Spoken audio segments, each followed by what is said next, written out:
Hi friends, मैं हूं योगेंद्र कुमार जायसवाल और आप देख रहे हैं सक्सेस ट्रैक। आज हम लोग बात करेंगे हाइड्रोस्टैटिक टेस्ट के बारे से। जनरली जो बॉयलर में हाइड्रोस्टैटिक टेस्ट होता है उसको हम लोग क्यों करते हैं और कितने प्रेशर पर किया जाता है और उसका प्रोसीजर क्या है, तो आज उसके बारे से हम लोग पूरा बात करेंगे। ये वीडियो आपके लिए मोस्ट इन्फॉर्मेटिव हो सकता है, आपके बीओई एग्ज़ाम के लिए हो या फिर इंटरव्यू के लिए हो या फिर बॉयलर सेकेंड क्लास या फिर फर्स्ट क्लास के इंटरव्यू के लिए ये मोस्ट इन्फॉर्मेटिव वीडियो हो सकता है और लगभग यहाँ से क्वेश्चंस पूछे ही जाते हैं। तो चलिए स्टार्ट करते हैं हाइड्रोस्टैटिक टेस्ट के बारे से। तो ये वीडियो थोड़ा सा लंबा हो सकता है, तो प्लीज़ ये वीडियो में पूरा तक बने रहिएगा, क्योंकि अगर थोड़ा से भी अगर आप स्किप कर रहे हैं तो आप कुछ न कुछ जानकारी को मिस कर देंगे। तो आप पूरा वीडियो तक बने रहिएगा ताकि आपको प्रॉपर समझ में आ सके। ठीक है, 2 मिनट वीडियो देखने से आपको पूरा समझ में नहीं आएगा, तो बने रहिएगा वीडियो के साथ। तो चलिए स्टार्ट करते हैं। इसका यूज़ क्या है, हाइड्रोस्टैटिक टेस्ट होता क्या है। हाइड्रोस्टैटिक टेस्ट कॉमनली कॉल्ड अस हाइड्रो टेस्ट और हाइड्रोलिक टेस्ट। ठीक, जो हाइड्रोस्टैटिक टेस्ट है उसी को ही हम लोग और क्या बोलते हैं, या तो हाइड्रोलिक टेस्ट बोला जाता है या फिर हाइड्रोस्टैटिक टेस्ट या फिर हाइड्रो टेस्ट के नाम से जाना जाता है। Is conduct ensure the pressure part can withstand working pressure continuously. यहाँ पर हम लोग क्यों इसको यूज़ कर रहे हैं, ताकि जो बॉयलर में प्रेशर पार्ट है, जैसे कि आपका प्राइमरी सुपर हीटर हो गया, सेकेंडरी सुपर हीटर हो गया, वाटर वाल हो गए, जितने भी ये वाटर वॉल्स हैं ये सारी चीज़ क्या हैं, प्रेशराइज्ड एरिया में आते हैं, मतलब कि प्रेशर पार्ट के अंतर्गत आते हैं। ठीक है, तो इस प्रेशर पार्ट में कहीं पर लीकेज हो या ना हो उसको हम लोग को क्या करना है, फाइंड आउट करना है। ठीक है, इसीलिए इस प्रोसेस को किया जाता है। नेक्स्ट देख लेते हैं। Also by hydraulic test any leakage in pressure part can be detect.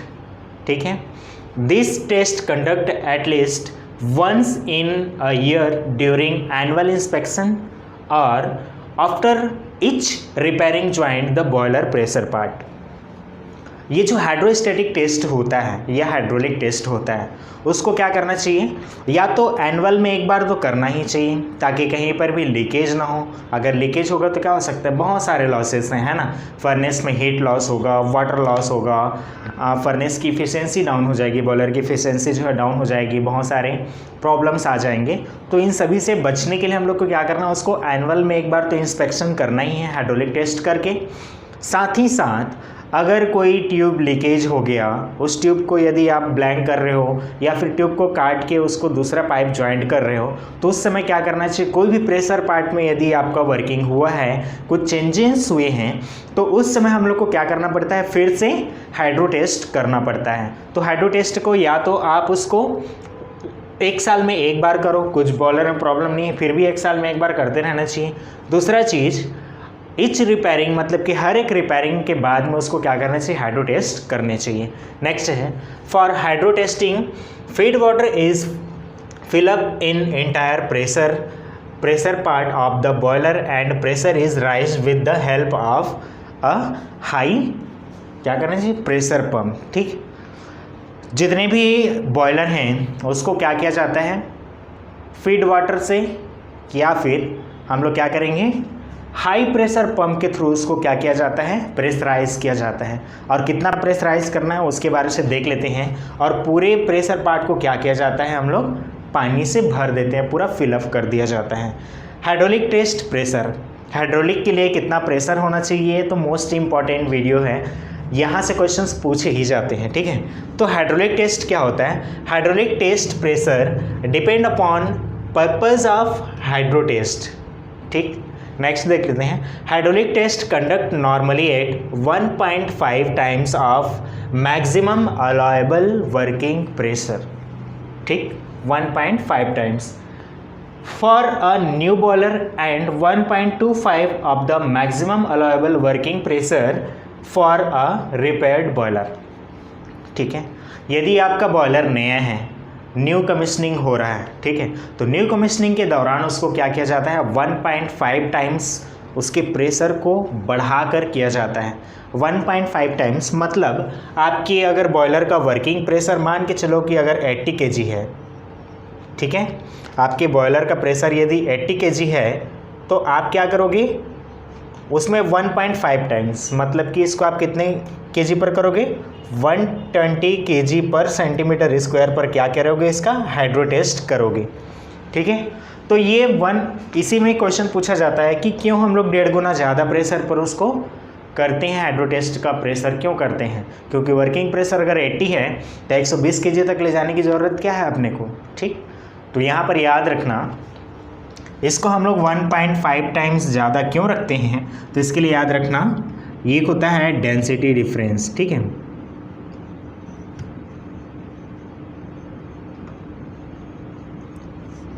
जो वाटर और स्टीम, तो वाटर और स्टीम की जो डेंसिटी है ये दोनों की क्या होती है, अलग अलग होती है। ठीक, लगभग 3 टाइम्स क्या होता है, ज़्यादा होता है वाटर का। तो इस वाटर की डेंसिटी के अनुसार हम लोग को क्या करना है, मान के चलो आपका वर्किंग प्रेशर 80 केजी है, तो अगर 80 केजी पे ही हम लोग वाटर को प्रेशराइज कर दें तो क्या हो जाएगा, वो कम प्रेशर पर ही लीकेज होने के चांसेस रहेंगे। कैसे, क्योंकि देखो जो वाटर के मॉलिक्यूल्स हैं या फिर उसकी जो डेंसिटी है, वाटर की डेंसिटी क्या होती है, ज़्यादा होती है। अब ज़्यादा डेंसिटी रहेगी तो किसी होल से गुजरने के लिए उसको क्या चाहिए, थोड़ा सा ज़्यादा एरिया चाहिए, तभी वो गुजर पाएगा, है ना। लेकिन स्टीम की डेंसिटी क्या होती है, कम होती है, और कम होने की वजह से क्या हो जाता है, कहीं भी छोटे से छोटे होल में वो क्या हो सकता है, जा सकता है, पासिंग हो सकता है, फिर लीकेज हो सकता है। तो इसीलिए क्या किया जाता है, उसको 1.5 टाइम्स उसको ज़्यादा प्रेशर पर प्रेशराइज करके हम लोग चेक करते हैं, ताकि कोई भी दिक्कत ना आए, ताकि स्टीम जो बने उस पर कोई भी लीकेजेस का पता आसानी से चल सके। ठीक है, इसलिए इसको 1.5 टाइम्स क्या रखा जाता है, ज़्यादा रखा जाता है। अगर वो नया बॉयलर है तो 1.5 टाइम्स उसको ज़्यादा रखेंगे, और यदि वो पुराना बॉयलर है और उसका कुछ रिपेयरिंग का काम हुआ है तो पुराने बॉयलर में क्या होता है, वो ऑलरेडी प्रेशराइज ऑलरेडी चलते रहता है, तो इसलिए उसमें लीकेज का कोई फ़र्क नहीं पड़ता, इसीलिए उसको 1.25% क्या किया जाता है, प्रेशराइज पर चेक किया जाता है। 1% नहीं, 1.25 टाइम्स क्या किया जाता है, उसको प्रेशराइज करके चेक किया जाता है। ठीक, नेक्स्ट देख लेते हैं, normal hydraulic test for renewal of certificate. आपको पता होगा कि हर एक बॉयलर का हर साल क्या होता है, रिन्यूअल होता है।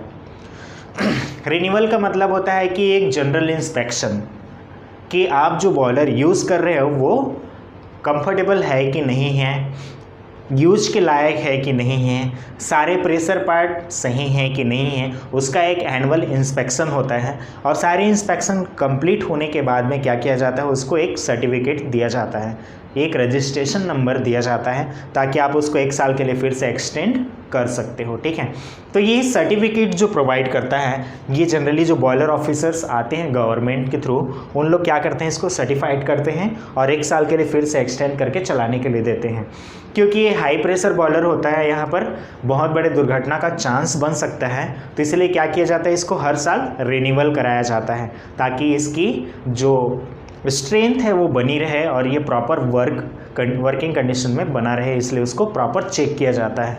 ठीक है, तो normal hydraulic test for renewal of certificate, अगर सर्टिफिकेट लेने के लिए है तो उस समय में क्या किया जाता है, without renewal of any pressure part के किसी भी चेंज ना हुआ हो। ठीक है, मतलब कोई भी पार्ट जैसे कि हेडर वगैरह हो गया, सुपर हीटर का हेडर हो गया, प्राइमरी सुपर हीटर का हेडर हो गया, या फिर स्क्रीन ट्यूब के हेडर्स हो गए, अगर वो सारे चीज़ चेंज नहीं हुए हैं उस कंडीशन में is carried out at 1.5 to 1.5 times of the working pressure. तो उसके लिए क्या किया जाता है, कभी 1.2 से 1.5 तक उसको क्या किया जाता है, प्रेशराइज करके चेक किया जा सकता है। अब चलिए देख लें हम लोग इसका जो प्रोसीजर होता है हाइड्रो टेस्ट का, क्या क्या प्रोसीजर होना चाहिए, क्या क्या बंद रहना चाहिए, क्या क्या चालू रहना चाहिए, इसके बारे से देखते हैं। यहाँ से प्रॉपर इंटरव्यू में पूछा जाता है, तो चलिए वीडियो में बने रहिएगा। नेक्स्ट देख लेते हैं हम लोग प्रोसीजर ऑफ हाइड्रो टेस्ट। चलिए नेक्स्ट देख लेते हैं हम लोग प्रोसीजर के बारे से। तो following step are followed for hydrostatic test. यहाँ पर कुछ कुछ स्टेप्स हैं, उसको चलिए देख लेते हैं क्या क्या करके आप उसको हाइड्रो टेस्ट को कंप्लीट कर सकते हैं। तो देखिए फर्स्ट यहाँ पे है remove safety valve and make the flange blind. Otherwise the safety valve are to be gagged. यहाँ पर आपको क्या करना है, सेफ्टी वाल्व को या तो रिमूव करके वहाँ पर फ्लेंज को ब्लाइंड कर देना, मतलब कि फ्लेंज लगा के वहाँ पर उसको डमी लगा देना है ताकि वहाँ से कोई भी लीकेज ना हो। या फिर अगर आप उसको डमी नहीं करना चाहते हैं तो आप उसको एक मैकेनिकल टूल आता है जिसको बोला जाता है गैग। गैग क्या करता है, एक सी क्लैम्प टाइप्स होता है, ठीक है, सी क्लैम्प टाइप्स रहेगा, उसको यदि हम लोग स्पिंडल पर लगा देंगे तो वो क्या करेगा, कितना भी प्रेशर आप कर लो वो खुलेगा नहीं, ठीक है, ऑटोमेटिकली वो क्या कर देता है, उसको लॉक कर देता है प्रॉपर, और उसको आपको फ्लेंज करने की आवश्यकता, फ्लेंज को ब्लाइंड करने की आवश्यकता नहीं है। फिर आप ज़रूरत पड़े तो वहाँ पर एक या फिर दो आप लगा सकते हैं अपने हिसाब से। तो सारे सेफ्टी वॉल्स को या तो आप ब्लाइंड कर दो या फिर उसमें गैग लगा के उसको क्या कर दो, लॉक कर दो, ताकि वहाँ से कोई भी लीकेजेस ना हो। दूसरा देख लेते हैं, close the main steam stop valve and all drain valve. अब उसके बाद क्या करना है, जो मेन स्टीम स्टॉप वाल्व है आउटलेट पर, में जो फाइनल सुपर हीटर के आउटलेट हेडर पर लगा रहता है मेन स्टीम स्टॉप वाल्व, उसको क्या करना है, आपको क्लोज कर देना है, फुल्ली टाइटली क्लोज करना है, और सारे जितने भी ड्रेन वाल्व हैं वो सारे चीज़ को क्या कर देता है, क्लोज कर देना है। अब यहाँ पर दिक्कत ये है कि ड्रेन वाल्व हम लोग किसका बोल रहे हैं, जो कि आपका सुपर हीटर ड्रेन वगैरह है उसका कर रहे हैं क्लोज, ठीक है। इन केस कई जगह क्या होता है, सम बॉयलर जो रहते हैं, मैन्युफैक्चरर जो रहते हैं, उन लोग क्या करते हैं, ज़्यादातर पानी को हम लोग कहाँ से करते हैं, ड्रेन वाल्व से भरना स्टार्ट करते हैं, ताकि वो पूरा पानी क्या हो जाए, धीरे धीरे करके ड्रम के वेंट से निकलना चालू हो जाए, ठीक है। तो ये क्या करेंगे, नीचे ड्रेन पीवीडी से ही उसको क्या किया जाता है, भरना स्टार्ट करते हैं। आगे चलिए देख लेते हैं और आपको बता दूंगा मैं। नेक्स्ट है, fill up the drum up to the normal working level as per the boiler fill up method discussed earlier। अब उसके बाद क्या करना है, आपको बीएफपी को चालू करके पानी को भरते जाना है। कब तक, जब तक कि नॉर्मल वर्किंग लेवल तक ना आ जाए। उसके बाद close the drain went when water come out from this vent, now the water enter into the superheater, ensure the superheater vent is open। आपको वाटर को, जब ड्रम के वेंट को क्लोज हम लोग को कब करना है, जब हम लोग को इंश्योर हो जाए कि ड्रम के वेंट से पानी आना चालू हो गया है, मतलब कि ड्रम भर गया है और वहाँ से पानी आना, ओवरफ्लो होके पानी आना चालू हो गया है। उस कंडीशन में क्या कर देंगे, ड्रम के वेंट को क्लोज कर देंगे। अब ड्रम के वेंट को क्लोज करेंगे तो क्या होगा, वो पानी सुपर हीटर की ओर जाना, प्रेशराइज होना चालू हो जाएगा। तो सुपर हीटर की ओर जाना चालू करेगा तो आपको इंश्योर रहना है कि सुपर हीटर की जो वेंट है वो क्या है, ओपन कंडीशन में होने चाहिए, ताकि वहाँ तक जब पानी पूरा भर जाए तो क्या हो, वहाँ से ओवरफ्लो होके गिरना चालू हो। तो इंश्योर रहना चाहिए कि सुपर हीटर का ड्रेन ओपन होना चाहिए। नेक्स्ट है, stop the super heater went when water come out. अब सुपर हीटर के वेंट को हम लोग को क्लोज कर देना है कब, जब वहाँ से पानी ओवरफ्लो होके गिरना स्टार्ट हो जाए। फिर नेक्स्ट है, regulate the flow rate of the boiler, pressure start increase gradually once the super heated is fill up. अब जैसे ही सुपर हीटर फिल हो गया, आप मेन स्टीम स्टॉप वालों को क्लोज कर दिए, उसके वेंट को क्लोज कर दिए, तो अब क्या हो जाएगा, बॉयलर प्रेशराइज होना चालू हो जाएगा, ठीक है। तो उस समय हम लोग को क्या करना है, उसके फ्लो को रेगुलेट करना है। फ्लो को रेगुलेट क्यों करना है, क्योंकि हम लोग को एक बैग प्रेशर को नहीं बढ़ाना है। उसके लिए क्या है, आगे चलिए देख लेते हैं। Feed water to be used for hydro test should be at the atmospheric temperature. और जो पानी हम लोग यूज़ कर रहे हैं वो क्या होना चाहिए, एटमॉस्फेरिक टेम्परेचर पर होना चाहिए, ताकि वो, अगर वो टेम्परेचर ज़्यादा रहेगा तो क्या हो जाएगा, उसका जो कि डेंसिटी है वो कम हो जाएगी और वो प्रॉपर हम लोग उसमें हाइड्रो टेस्ट नहीं कर सकते। नेक्स्ट है, once the boiler pressure part are fill up completely, increase the pressure gradually through the hydro test pump और boiler fit pump with the throttle discharge valve. अब यहाँ पर जो पानी है उसको हम लोग क्या करेंगे, ग्रेजुअली इंक्रीज करते जाएंगे, पानी को भेजते जाएंगे, ताकि बॉयलर के प्रेशर को क्या किया जाए, बढ़ाया जा सके। और ये किसके थ्रू भेजा जाता है, या तो बॉयलर फीड पंप के थ्रू भेजते हैं, या फिर उसके बाद में हम लोग क्या करते हैं, एक हाई प्रेशर फीड पंप का उपयोग किया जाता है। नेक्स्ट है, the rate of rising pressure in the boiler should be maximum 10 kg पर सेंटीमीटर पर मिनट, ठीक है।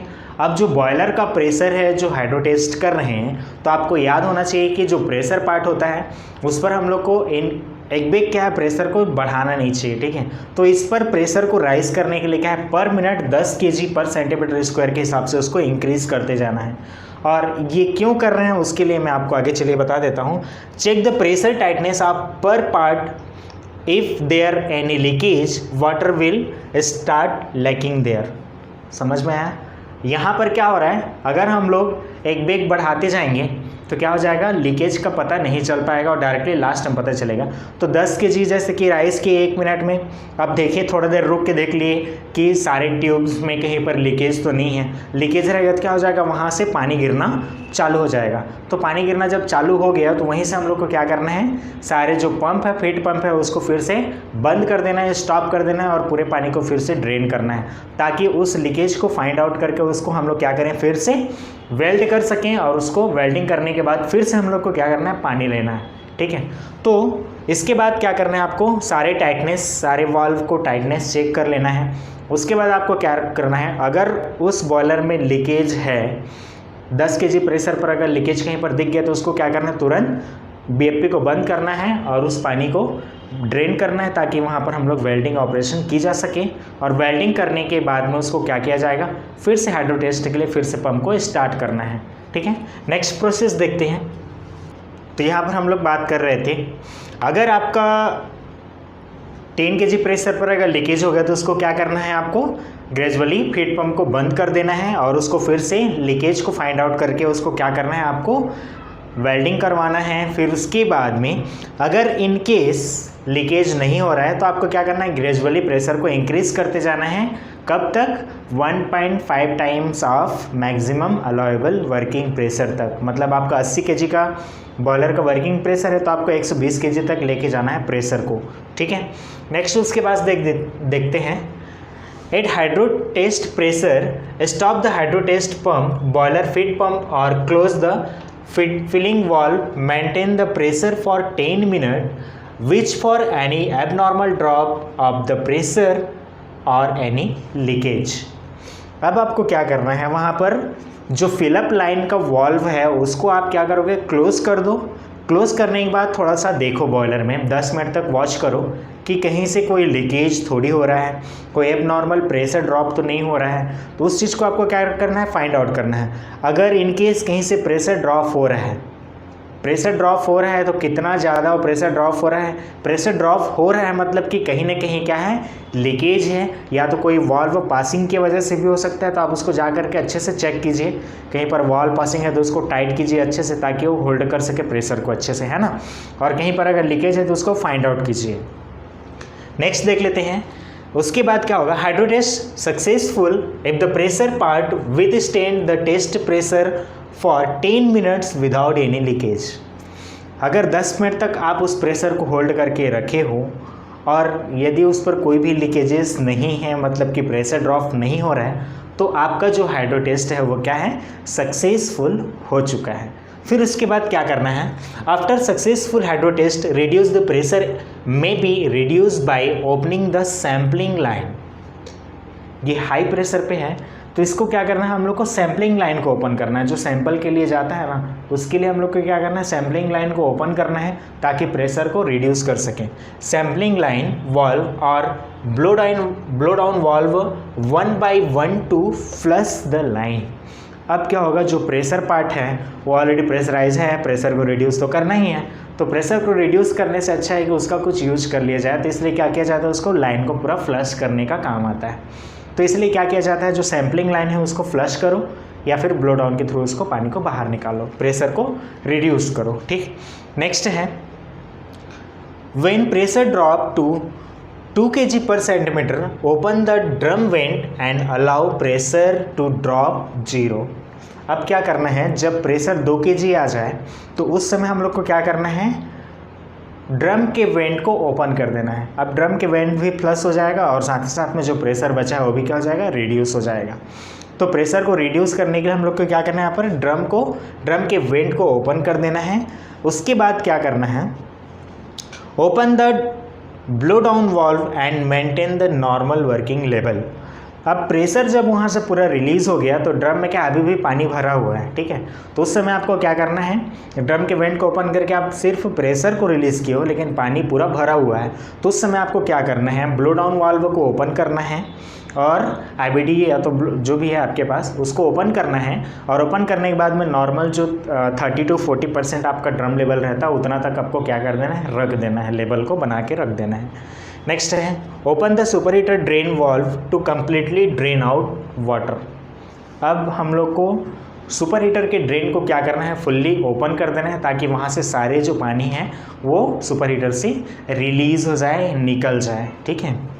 नेक्स्ट है, अगर एक चीज़ सोचो, अगर यहाँ से हम लोग पानी को नहीं निकालेंगे तो क्या हो सकता है, जब हम लोग बॉयलर को शट डाउन करते हैं तो आपको याद होगा ही जो सुपर हीटर होता है वो पानी से भरा नहीं रहता है, उस पर सिर्फ और सिर्फ ड्रम से जो स्टीम बनता है वो स्टीम वहाँ तक सप्लाई किया जाता है। तो जब हम लोग कम्प्लीटली बॉयलर को बंद करते हैं तो उस समय क्या होता है, सुपर हीटर पर जो स्टीम रहते हैं वो कंडेंस हो जाते हैं, तो थोड़ा बहुत पानी बचता है, थोड़ा बहुत। तो वो क्या होता है, उसके ड्रेन को ओपन कर दिए रहते हैं स्टार्टिंग समय में, तो वहाँ से पानी पूरा रिलीज़ हो जाता है, ठीक है। नेक्स्ट देख लेते हैं, फिट द सेफ्टी वाल्व और ओपन द गैग। अब सेफ्टी वाल्व को आपको अगर निकाले हो तो उसको फिर से फिट कर देना है, और उसके बाद अगर आप सेफ्टी वाल्व नहीं निकाले हो, गैग लगाए हो, तो उस गैग को वहाँ से रिमूव कर देना है ताकि फिर से आप बॉयलर गैग नॉर्मली क्या कर सको, ऑपरेट कर सको। तो ठीक है फ्रेंड्स, ये वीडियो आपको कैसा लगा कमेंट्स करके आप ज़रूर बताइएगा। आपको पूरे समझाने की कोशिश तो किया हूँ। यहाँ पर एक छोटा सा डायग्राम भी बना दिया था ताकि आपको समझ में आ जाए। जो BFP होता है वो PBD के थ्रू, PBD मतलब कि पीरियोडिक ब्लो डाउन होता है, जो कि सारे स्क्रीन ट्यूब, वाटर ट्यूब या फिर सुपर हीटर ड्रेन या फिर primary super heater drain, drum का ड्रेन, सारी चीज़ यहाँ पर क्या होता है आके जुड़ा रहता है।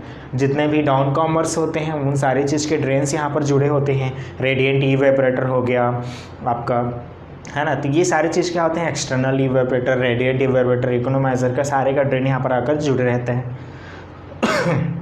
तो क्या करते हैं, यहीं से हम लोग पानी की सप्लाई करते हैं ताकि वो प्रॉपर फिलअप हो सके, ठीक है। तो एक छोटा सा डायग्राम आपके लिए बनाया था। तो ठीक है फ्रेंड्स, आज के लिए बस इतना ही, and thanks for watching this video.